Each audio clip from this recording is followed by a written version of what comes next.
Hello, welcome back to our channel. അപ്പം നമ്മളിന്ന് അമ്പല ദർശനത്തിനായിട്ട് ഇറങ്ങിയതാണ് കേട്ടോ. അപ്പം നമ്മൾ ആദ്യം വന്നിട്ടുള്ളത് കൊടുങ്ങല്ലൂർ അമ്മയുടെ അടുത്താണ്. നമ്മുടെ വീടിനടുത്തുള്ള ക്ഷേത്രം ആയതുകൊണ്ട് തന്നെ നമ്മൾ ഇടയ്ക്കിടയ്ക്കൊക്കെ വരാറുണ്ട്. അപ്പം അമ്മ വളരെ പവർഫുള്ളായിട്ടുള്ളൊരു ദേവിയാണ്, നമ്മൾ പറയേണ്ട കാര്യമില്ലല്ലോ. One of the most famous temple in കേരളയാണ്. അപ്പോൾ ഇവിടെ അമ്മ വടക്കോട്ട് ദർശനമായിട്ടാണ് ഇരിക്കുന്നത്. അപ്പോൾ ഭദ്രകാളി സ്വരൂപത്തിൽ വടക്കോട്ട് ദർശനം ഇരിക്കുന്ന ദേവിമാർ കുറവാണ്. കൊടുങ്ങല്ലൂർ അമ്മ വടക്കോട്ടാണ് ദർശനം, അതുകൊണ്ട് തന്നെ ഭയങ്കര പവർഫുള്ളായിട്ടുള്ള ദേവിയാണെന്നാണ് അറിയപ്പെടുന്നത്. കൂടാതെ ഏകദേശം കേരളത്തിലെ 64 ഭഗവതി ടെമ്പിൾസിൻ്റെ ഹെഡ് കൂടിയായിട്ടാണ് കൊടുങ്ങല്ലൂർ അമ്മ അറിയപ്പെടുന്നത്. അപ്പം അവിടെ നമ്മൾ പ്രാർത്ഥിച്ച് തൊഴുതതിനൊക്കെ ശേഷം നമ്മൾ നേരെ ഇനി അടുത്തൊരു അമ്പലത്തിലേക്ക് പോകുന്നത് പാമ്പ് മേക്കാട്ട് മന എന്ന് പറയുന്ന അമ്പലത്തിലേക്കാണ് കേട്ടോ. ശരിക്കും മേക്കാട്ട് മന എന്നാണ് പേര്. ആ ഫാമിലി അവർ സർപ്പാരാധന, അവരുടെ സ്വന്തം ടെമ്പിളിൽ സർപ്പാരാധന തുടങ്ങിയപ്പോൾ മുതലാണ് പാമ്പ് മേക്കാട്ടുമന എന്നിതറിയപ്പെടാൻ തുടങ്ങിയത്.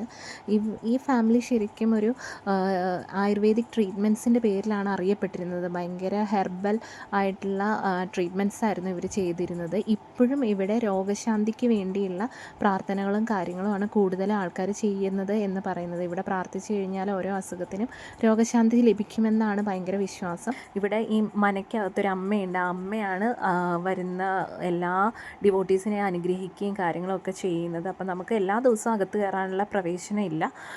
അവിടെ സ്പെഷ്യലായിട്ടുള്ള ദിവസങ്ങൾ അവിടെ എഴുതി വെച്ചിട്ടുണ്ട്. ആ ദിവസങ്ങൾ മാത്രമേ നമുക്ക് മനയ്ക്കകത്തേക്ക് പ്രവേശിക്കാനും കാര്യങ്ങളൊക്കെ പറ്റുള്ളൂ. അല്ലാത്ത ദിവസം ഇതുപോലെ വന്ന് നമുക്ക് പുറത്ത് തൊഴുതിട്ട് പോകാനേ പറ്റത്തുള്ളൂ.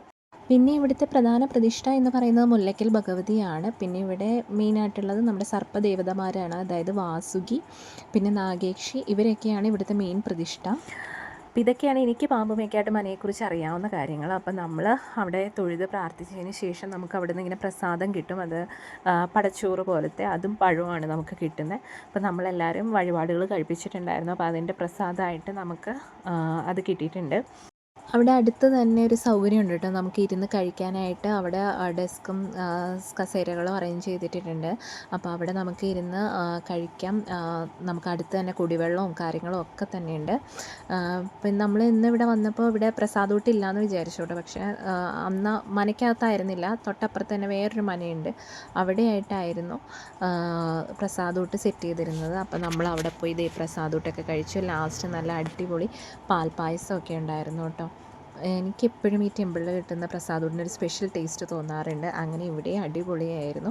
അപ്പോൾ അതൊക്കെ കഴിഞ്ഞ് നമ്മൾ അവിടെ കുറച്ച് നേരം റെസ്റ്റൊക്കെ എടുത്തിരുന്ന് നേരെ വീട്ടിലേക്ക് പോന്നു. അപ്പോൾ ഇന്നത്തേക്ക് ഇത്രയേ ഉള്ളൂ. See you next video. Tata by.